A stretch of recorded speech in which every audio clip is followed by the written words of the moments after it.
মোহানিয়াতে hotel নিয়ে নিতে হলো। এখানে ডিনার করছি কারণ 200 কিলোমিটার আগে পুরোপুরি রোড ক্লোজ করে দেয় অ্যান্ড ক্লোজার হয়ে যাওয়ার কারণে আমরা এগোতে পারি না। আজকে এখানেই রেস্ট নেব।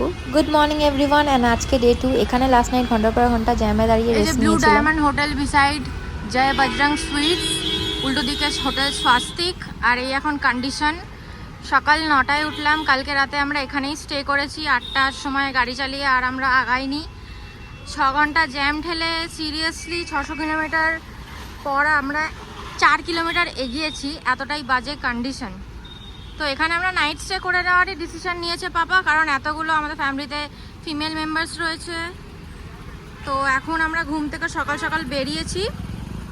লাগেজ প্যাকিং চলছে আমাদের দুটো গাড়ির, যে টাটা নেক্সন আর টিগোয়ান, এই দুটো আমাদের গাড়ি। আর এই হোটেলে খুবই ভালো,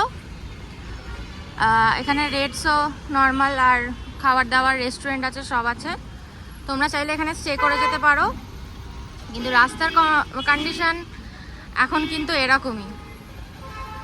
সো গাইস, মহাকুম্ভে স্নান করতে গেলে কিন্তু কষ্ট করতে হবে।